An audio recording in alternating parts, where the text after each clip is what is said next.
Entre los años 1868 y 1947, la nación japonesa se convirtió en un poderoso imperio. Durante esta época, Japón experimentó un notable crecimiento económico y un enorme desarrollo industrial que lo llevó a ser el estado más poderoso del este de Asia, capaz de competir con las principales potencias imperialistas del mundo. Sin embargo, al mismo tiempo que el país extendía sus dominios, lentamente se iba dirigiendo hacia un sendero oscuro. Las guerras, el militarismo y la violencia pronto se apoderaron de un imperio que poco a poco se irá precipitando hacia un trágico final.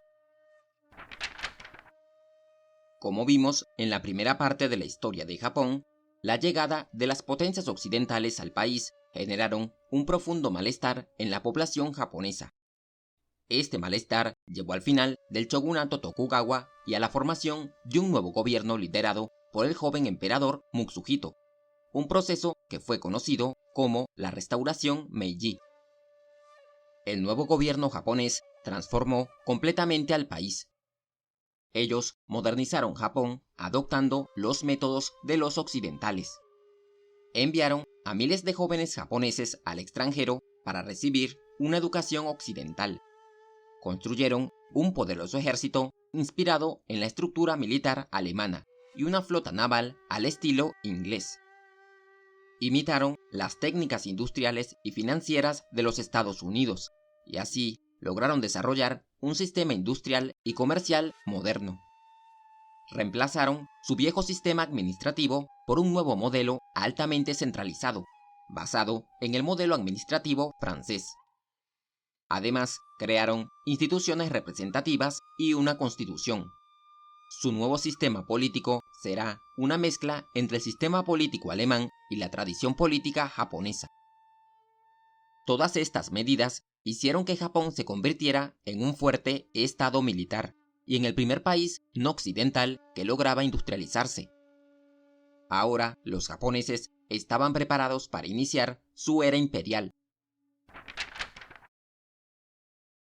Así, entre los años 1894 y 1895, los ejércitos japoneses se enfrentaron a las fuerzas de la dinastía Qing de China en la Primera Guerra Sino-Japonesa. Durante varios meses, el ejército imperial de Japón le propinó grandes derrotas a las fuerzas chinas, así que estos no tuvieron más opción que rendirse. Esta derrota significó una humillación para los chinos, pues por primera vez el dominio regional del este de Asia pasaba del milenario imperio chino a manos japonesas. Gracias a su victoria, los japoneses crearon varias zonas de influencia en el territorio chino y tomaron el control de Taiwán, las Islas Pescadores y la península de Liaodong. Además, expulsaron a los chinos de Corea para colocarla bajo su influencia, ya que ellos consideraban que la península de Corea era un punto estratégico de vital importancia.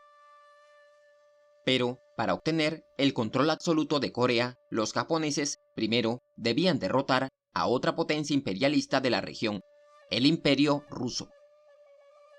De esta manera, en el año 1904, en el este de Asia, inició un nuevo conflicto armado, protagonizado por rusos y japoneses. Después de meses de enfrentamientos, la guerra llegará a su momento decisivo en mayo de 1905, cuando el imperio japonés obtuvo una aplastante victoria naval cerca de Tsushima. Así, de forma sorprendente, Japón consiguió derrotar al gigantesco imperio ruso. Gracias a esto, tomaron el control del sur de Manchuria y obligaron a los rusos a abandonar sus intereses en Corea. Unos años después, los japoneses establecieron en Corea un rígido gobierno y la convirtieron en una de las colonias de su imperio. De allí importaron numerosas materias primas para sus industrias. Pero la ambición imperialista de Japón no se detuvo aquí. También, en el año 1914, se unieron a las fuerzas del Triple Entente en la Primera Guerra Mundial para tomar el control de los enclaves alemanes en China y de las islas del Pacífico que estaban bajo ocupación alemana. Las primeras décadas del siglo XX fueron la época dorada de la occidentalización en Japón.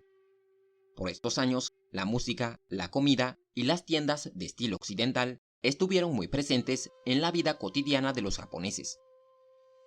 Además, el béisbol comenzaba a convertirse en un deporte sumamente popular en el país. Sin embargo, esta época no solo estuvo marcada por la adopción de muchos elementos de la cultura occidental, sino también por el crecimiento de la democracia parlamentaria. En el año 1912, el emperador Meiji falleció. Luego de su muerte, inició el reinado del emperador Taichō, un periodo relativamente liberal. En dicho periodo, el mandato de los oligarcas japoneses no elegidos finalmente fue reemplazado por un sistema de partidos políticos. En 1918, luego de los disturbios del arroz, se formó el primer gobierno de partido japonés, el cual será liderado por Hara Takashi.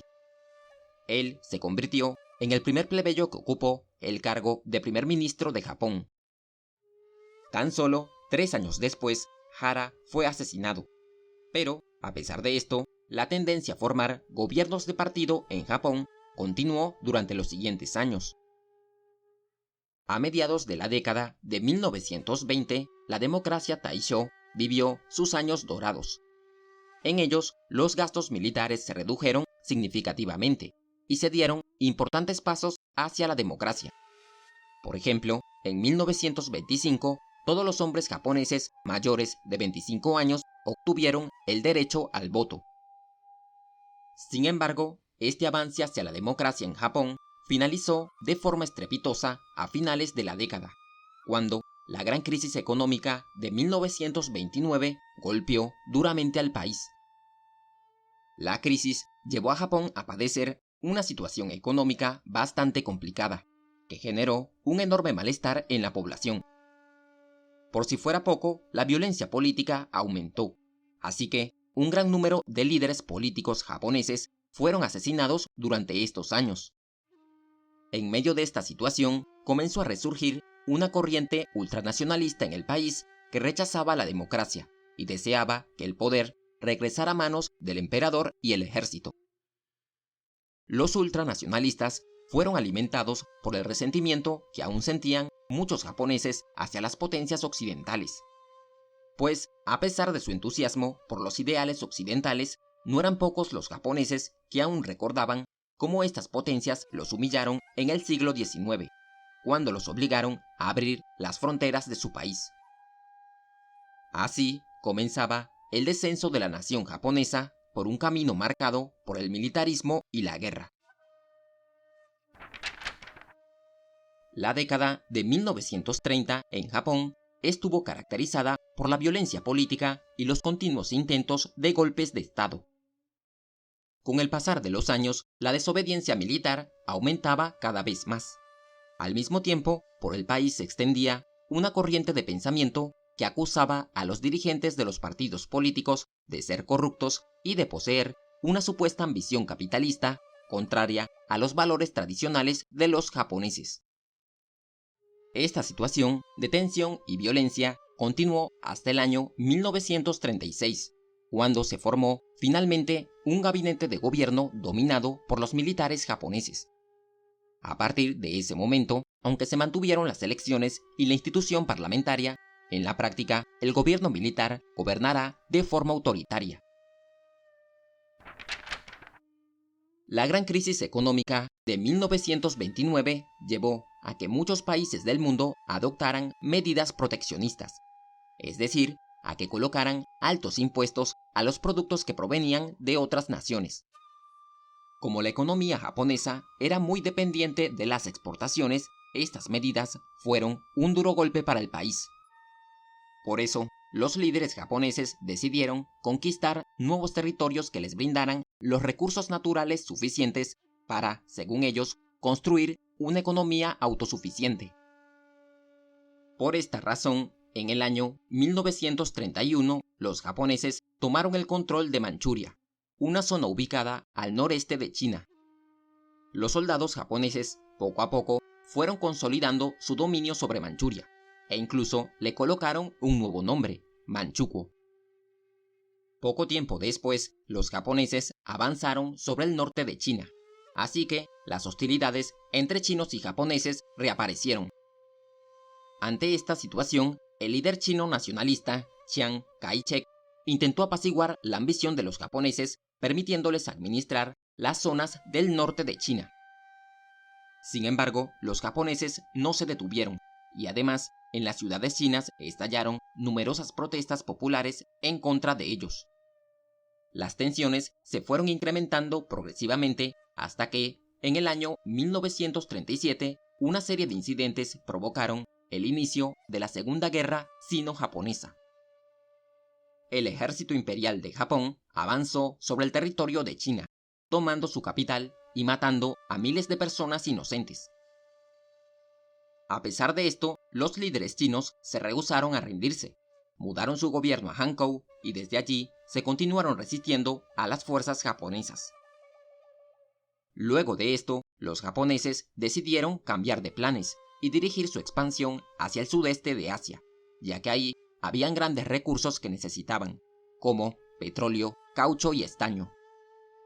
Aunque moverse hacia el sur significaba hacerse enemigo de potencias occidentales como Reino Unido, Francia y Estados Unidos, el ejército japonés estaba decidido a alcanzar sus objetivos. Por eso, en el año 1941 ocuparon Indochina. Rápidamente, los estadounidenses reaccionaron a esta ocupación deteniendo la venta de chatarra y petróleo a Japón. Los líderes japoneses sabían que el conflicto con los Estados Unidos era inevitable, así que decidieron adelantarse, atacando por sorpresa a la Fuerza Naval estadounidense en el Pacífico, en el puerto militar de Pearl Harbor. De esta manera, lo que comenzó como una guerra entre japoneses y chinos se terminó fusionando con el conflicto de escala mundial más devastador del siglo XX, la Segunda Guerra Mundial. Luego del ataque a Pearl Harbor, el Imperio japonés entró de lleno a la Segunda Guerra Mundial, formando parte de las potencias del eje. Por su parte, los Estados Unidos se unieron a la China nacionalista y a los países aliados para enfrentar la hegemonía de Japón en el Pacífico.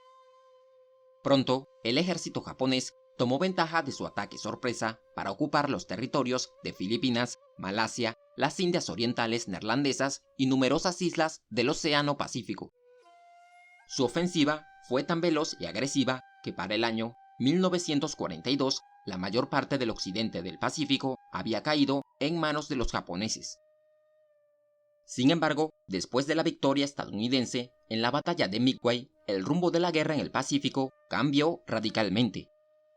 Las tropas estadounidenses realizaron una serie de ofensivas con las que consiguieron avanzar por las islas del Pacífico y doblegar a las fuerzas japonesas. Para el año 1945, la Armada de Japón estaba completamente derrotada, pero el gobierno japonés aún no se rendía. Así que los líderes estadounidenses decidieron lanzar 2 bombas atómicas en las ciudades japonesas de Hiroshima y Nagasaki, para forzar la rendición y al mismo tiempo mostrarle al mundo su enorme poder militar. Tan solo unos días después del estallido de las bombas, el emperador de Japón, Hirohito, envió un mensaje por radio al pueblo japonés declarando la rendición incondicional. Así, finalmente, terminaba una guerra devastadora que acabó con la vida de millones de japoneses. Durante la guerra, los pueblos asiáticos que fueron sometidos por el ejército japonés tuvieron que enfrentar condiciones de trabajo muy precarias e incluso, en algunos casos, un trato despiadado. Ahora, con el final de la guerra, estos pueblos quedaban libres al fin de la dominación japonesa. El imperio japonés se desintegró, el territorio de Japón fue ocupado por los países aliados y miles de oficiales japoneses fueron juzgados por sus crímenes durante la guerra. De esta manera, llegaba el final definitivo del Imperio del Japón. Si te gustó el video, no olvides dejarnos un like y suscríbete al canal para que no te pierdas los próximos videos. Gracias y nos veremos en un siguiente recorrido por este cuaderno de historia.